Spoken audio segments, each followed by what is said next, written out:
ભરૂચ જિલ્લાના ઝઘડિયા તાલુકામાંથી એક અત્યંત ચોંકાવનારી અને હૃદયદ્રાવક ઘટના સામે આવી છે.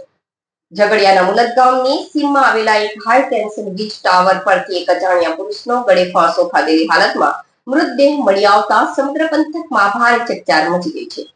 હાઈ ટેન્શન લાઇનના ટાવર પર આ પ્રકારે લટકતી લાશ મળતા સ્થાનિકોમાં અનેક તર્ક વિતર્કો વહી રહ્યા છે. ભરૂચ જિલ્લાના ઝઘડિયા તાલુકામાંથી એક અત્યંત ચોંકાવનારી અને હૃદયદ્રાવક ઘટના સામે આવી છે.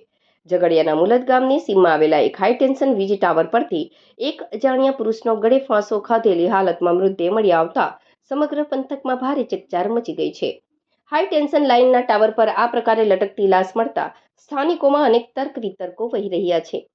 મુલદ ગામની સીમમાંથી પસાર થતી હાઈ ટેન્શન વીજ લાઇનના ટાવર પર કોઈ યુવકની લાશ લટકતી હોવાનું સ્થાનિક રાહદારીઓ અને ગ્રામજનોના ધ્યાને આવ્યું હતું.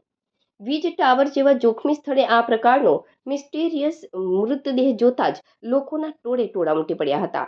ગ્રામજનોએ તાત્કાલિક આ અંગે સ્થાનિક પોલીસને જાણ કરી હતી. ઘટનાની ગંભીરતાને જોતા ઝઘડિયા પોલીસનો કાફલો તાત્કાલિક ઘટના સ્થળે દોડી ગયો હતો.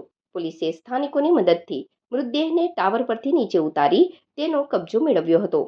પ્રાથમિક દ્રષ્ટિએ આ આત્મહત્યાનો મામલો હોવાનું લાગી રહ્યું છે, પરંતુ યુવકે આટલું અંતિમ પગલું કેમ ભર્યું અને તે આટલા ઊંચા વીજ ટાવર પર કેવી રીતે પહોંચ્યો તે એક મોટો સવાલ છે.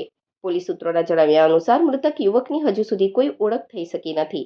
પોલીસે હાલ અકસ્માત મોતનો ગુનો નોંધીને મૃતકની ઓળખ પ્રસ્થાપિત કરવા આસપાસના ગામોમાં અને પોલીસ સ્ટેશનોમાં ગુમસુદા નોંધની તપાસ શરૂ કરી છે. પીએમ રિપોર્ટ આવ્યા બાદ જ મોતનું સાચું કારણ સ્પષ્ટ થશે.